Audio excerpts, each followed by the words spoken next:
அனைவருக்கும் வணக்கம். சற்று முன்பு தமிழக அரசு இன்று வெளியிட்டுள்ள 14 முக்கியமான அறிவிப்புகள் என்னென்ன என்பதை பற்றி தான் நம்ம இந்த வீடியோவில் டீட்டெயிலாக பார்க்க போகிறோம். ஸோ முடிந்தளவுக்கு இந்த வீடியோவை ஸ்கிப் பண்ணாமல் முழுமையாக பாருங்கள். இந்த வீடியோக்குள்ளே போகிறதுக்கு முன்னாடி இந்த வீடியோக்கு ஒரு லைக் பட்டனை ப்ரெஸ் பண்ணிடுங்க. நீங்கள் இது வரைக்கும் என்னோட சேனலை சப்ஸ்கிரைப் பண்ணாமல் இருந்தீங்கன்னா மறக்காமல் சப்ஸ்கிரைப் பண்ணிக்கோங்க. கூடவே அந்த பெல் சிம்லையும் மறக்காமல் கிளிக் பண்ணிக்கோங்க. சரி, வாங்க இப்போ நாம் வீடியோக்குள்ளே போகலாம். முதல் அறிவிப்பு: பள்ளி மாணவர்களுக்கான காலாண்டு தேர்வு செப்டம்பர் 10ஆம் தேதி தொடங்கும் என பள்ளி கல்வித்துறை அறிவித்துள்ளது. 6ஆம் வகுப்பு முதல் 12ஆம் வகுப்பு வரை பயிலும் மாணவர்களுக்கான காலாண்டு தேர்வு செப்டம்பர் 10 முதல் 26ஆம் தேதி வரை நடத்தப்பட உள்ளது. இதில் 11 மற்றும் 12ஆம் வகுப்பு மாணவர்களுக்கு செப்டம்பர் 10 தொடங்கி 25ஆம் தேதி வரை நடைபெறும்.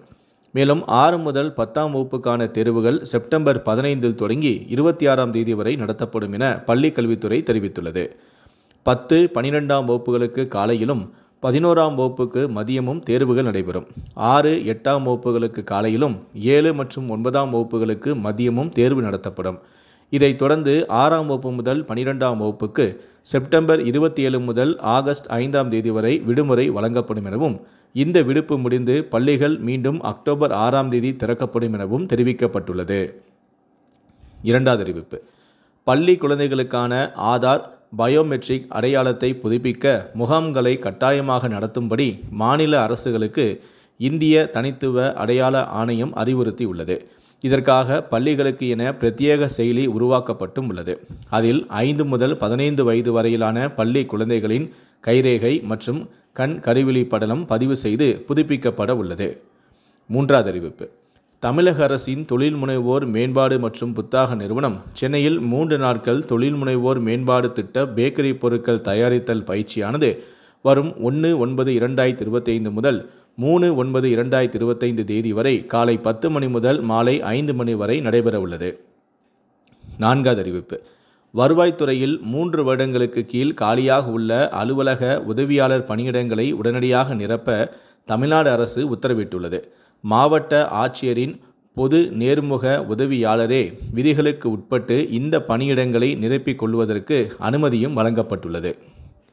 ஐந்தாவது அறிவிப்பு: சுமார் 1,81,000 பேர் எழுதிய துணை கலெக்டர், போலீஸ் டிஎஸ்பி உள்ளிட்ட குரூப் 1 பதவிகளுக்கான முதல்நிலை தேர்வு ரிசல்ட் நேற்று முன்தினம் வெளியிடப்பட்டது. இதில் தேர்ச்சி பெற்றவர்களுக்கான மெயின் தேர்வு டிசம்பர் 1ஆம் தேதி தொடங்கும் என்று டிஎன்பிஎஸ்சி அறிவித்துள்ளது.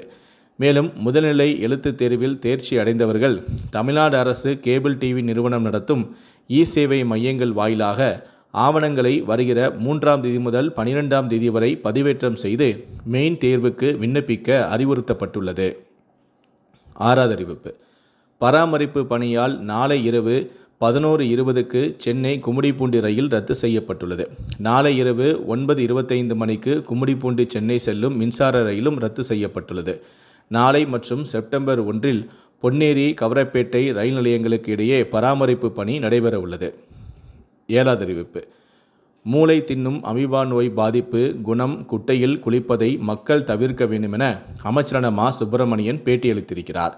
நோய் பாதிப்பிற்கான காரணங்களை மருத்துவ வல்லுநர்களிடம் கேட்டபோது, அசுத்தமான நீர், மாசுபட்ட நீர் நிரம்பிய குளம், குட்டைகள், நீர்நிலைகளில் தேங்கிய சேறுகளில்தான் இந்த அமீபா உருவாகிறதாக சொல்லப்படுகிறது. அத்தகைய குளம், குட்டைகளில் குளிக்கும் போது மூக்கின் வழியே அமீபா சென்று மூளையை பாதித்து மூளைக்காய்ச்சல் ஏற்பட்டு மரணங்கள் நிகழ்கின்றன. இது தொற்று நோய் இல்லை என்பதில் நாம் உறுதியாக இருக்கலாம். எனவே பெரிய அளவில் பதற்றமடைய வேண்டியதில்லை எனவும் மா. சுப்பிரமணியன் பேட்டியளித்திருக்கிறார். எட்டாவது அறிவிப்பு: நெல்லுக்கான குறைந்தபட்ச ஆதரவு விலை 2,500 ரூபாயாக உயர்த்தி தமிழ்நாடு அரசு அரசாணையை வெளியிட்டது. செப்டம்பர் 1 முதல் 2026 ஆகஸ்ட் 31 வரை 1 குவிண்டால் நெல் 2,500 ரூபாய்க்கு கொள்முதல் செய்யப்படும் எனவும், சாதாரண ரக நெல் குவிண்டாலுக்கு 2,500 ரூபாயும், சன்ன ரக நெல்லுக்கு 2,545 ரூபாயும் வழங்கப்படும் என தெரிவிக்கப்பட்டுள்ளது. ஒன்பதாவது அறிவிப்பு: வங்கக்கடலில் அடுத்தடுத்த 2 காற்றழுத்த தாழ்வு பகுதி உருவாக வாய்ப்புள்ளது. செப்டம்பர் 3ஆம் தேதி வாக்கில் வடக்கு வங்கக்கடல் பகுதியில் குறைந்த காற்றழுத்த தாழ்வு பகுதி உருவாக வாய்ப்புள்ளது. குறைந்த காற்றழுத்த தாழ்வு பகுதி உருவாகி அடுத்த 2 நாளில் மேற்கு வடமேற்கு திசையில் நகரக்கூடும். செப்டம்பர் 5இல் மேற்கு வங்கம், வடக்கு ஒடிசா கடலோர பகுதியில் காற்றழுத்த தாழ்வு மண்டலமாக வலுவடையக்கூடும். செப்டம்பர் 10ஆம் தேதி வடக்கு வங்கக்கடல் பகுதிகளில் மற்றொரு குறைந்த காற்றழுத்த தாழ்வு பகுதி உருவாக வாய்ப்புள்ளது. தென்னிந்திய பகுதிகளின் மேல் ஒரு வளிமண்டல மேலடுக்கு சுழற்சி நிலவுகிறது. இதன் காரணமாக இன்று தமிழகத்தில் ஓரிரு இடங்களிலும் புதுவை மற்றும் காரைக்கால் பகுதிகளிலும் லேசான முதல் மிதமான மழை பெய்யக்கூடும். ஓரிரு இடங்களில் பலத்த தரைக்காற்றானது மணிக்கு 40 முதல் 50 கிலோமீட்டர் வேகத்திலும் வீசக்கூடும். இன்றும் நாளையும் குமரிக்கடல் பகுதிகளில் சூறாவளி காற்றானது மணிக்கு 40 கிலோமீட்டர் வேகத்தில் வீசக்கூடும். 10வது அறிவிப்பு. இன்று ஆகஸ்ட் 30ஆம் தேதி ஜெர்மனி நாட்டுக்கு கிளம்பும் முதலமைச்சர் மு க ஸ்டாலின் செப்டம்பர் 8ஆம் தேதி வரை சுற்றுப்பயணம் மேற்கொண்டு முதலீடுகளை ஈர்க்க உள்ளார். செப்டம்பர் 7 லண்டனிலிருந்து சென்னை கிளம்புகிறார். செப்டம்பர் 8ஆம் தேதி அதிகாலையில் சென்னை வந்து சேருகிறார். 11வது அறிவிப்பு.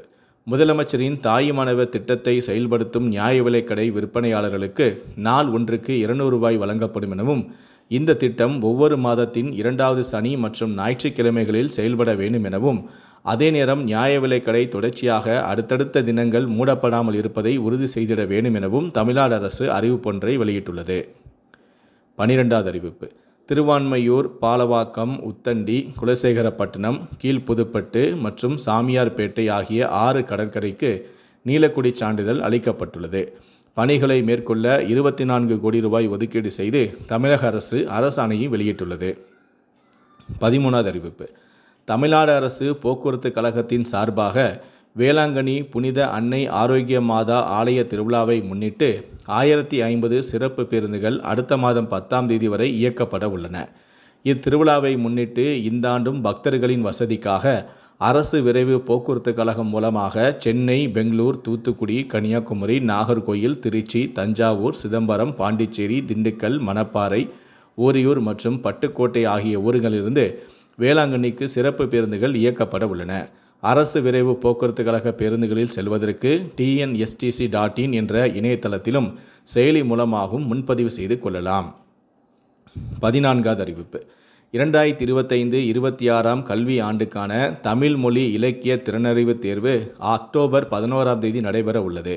இதில் 1500 மாணவர்கள் தேர்வு செய்யப்பட்டு அவர்களுக்கு பள்ளி கல்வித்துறை வழியாக மாதம் ₹1500 வீதம் 2 வருடங்களுக்கு வழங்கப்படவும் உள்ளது. தமிழகத்தில் அங்கீகாரம் பெற்ற அனைத்து வகை பள்ளிகளிலும் +1 படிக்கும் மெட்ரிக், CBSE, ICSE மாணவ மாணவிகள் இந்த தேர்வு எழுத தகுதியுடையவர்கள். tge.tn-government.in என்ற இணையதளம் மூலமாக செப்டம்பர் 4ஆம் தேதி வரை பதிவிறக்கம் செய்து பூர்த்தி செய்யப்பட்ட விண்ணப்பத்தை தலைமை ஆசிரியரிடம் ஒப்படைக்க வேண்டும் எனவும், செப்டம்பர் 4ஆம் தேதியே கடைசி நாள் ஆகும் எனவும் கூறப்பட்டுள்ளது. இந்த 14 அறிவிப்புகளை பற்றிய உங்களுடைய கருத்துக்கள் என்ன அப்படிங்கிறத கீழே இருக்கக்கூடிய கமெண்ட் செக்ஷனில் மறக்காமல் சொல்லுங்கள். முடிந்தளவுக்கு இந்த வீடியோவை மற்றவங்களுக்கும் ஷேர் பண்ணுங்கள். மேலும் இது போன்ற பல வீடியோக்களை பார்க்கணும் அப்படின்னு நினச்சிங்கன்னா மறக்காமல் நினச்சிங்க சப்ஸ்கிரைப் பண்ணுங்கள். கூடவே அந்த பெல் சிம்பிளையும் மறக்காமல் கிளிக் பண்ணுங்கள். நன்றி, வணக்கம்.